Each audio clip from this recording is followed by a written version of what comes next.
تو اب بات حضرت سلمان فارسی کی ہم نے کی ہے، کرنی بھی ان کی ہے. سبحان اللہ. یہ جو لوگ سچائی کے لیے نکلتے ہیں، سچائیاں ڈھونڈنے کے لیے سفر کرتے ہیں، سچائیاں ڈھونڈنے کے لیے نہ جانے کتنی مشقتیں اٹھاتے ہیں. پیدائش اصفہان میں ہوتی ہے. جے مذہباً پارسی، آگ کی پوجا کرنے والے، اور اس کے بعد سچائی کی تلاش میں نکلے. کہاں جانا ہے؟ کہا فلسطین جاؤ. شام بھیج دیا گیا، قافلے والوں کے ساتھ شام پہنچے.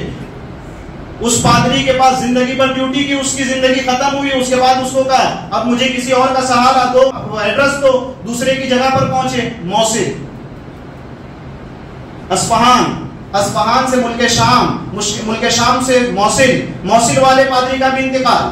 پھر موصل والے نے کہا اب کہاں جانا ہے؟ کہا نصیبین جاؤ. نصیبین آئے، زندگی پر اس کی خدمت کی، ڈیوٹی لگائی اس کی، خاتم بن کر کے زندہ رہے. نصیبین والے کا انتقال ہوا، آخری وقت میں قدم پکڑ لیا. اب کہاں جانا ہے؟ کہا جاؤ اموریہ بھیج دیا. زندگی اموریہ میں کٹ گئی. اب اس کا انتقال ہو گیا. اب اموریہ والا کہتا ہے کہ اس کائنات میں اب دوسرا کوئی پادری بچا نہیں جس کے پاس تم جاؤ. ہاں لیکن میں ایک پتہ بتاتا ہوں کہ اب وقت آ چکا ہے نبی آخر الزمان کی تشریف آنے کا.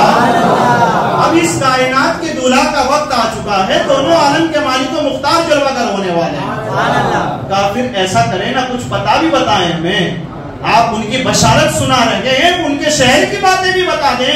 حضرت سلمان فارسی کہتے ہیں جب میں نے یہ پوچھا وہ خاموش ہو گئے. ایک سناٹا تھا، نہ میں سوال کر سکتا تھا نہ وہ جواب دے سکتے تھے.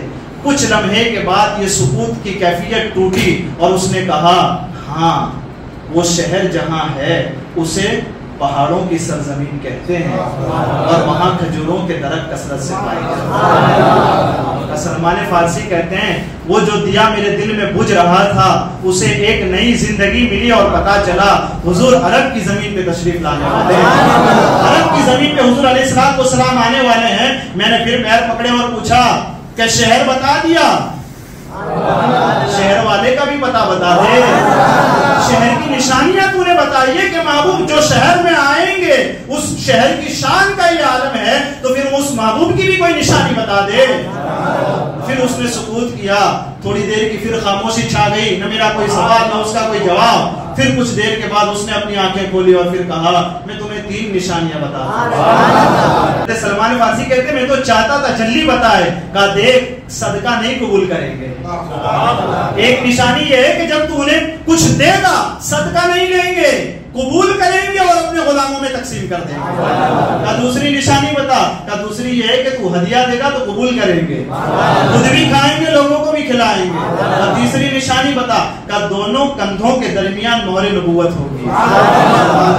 حضور علیہ السلام کے دونوں شانوں کے درمیان مہر نبوت ہوگی. 3 نشانیاں سن لی. اب اس کا انتقال. شہر کا بھی پتا چلا، شہر والے کا بھی پتا چل گیا، لیکن ابھی سفر عرب کی طرف کرنا ہے اور ہے اموریہ میں.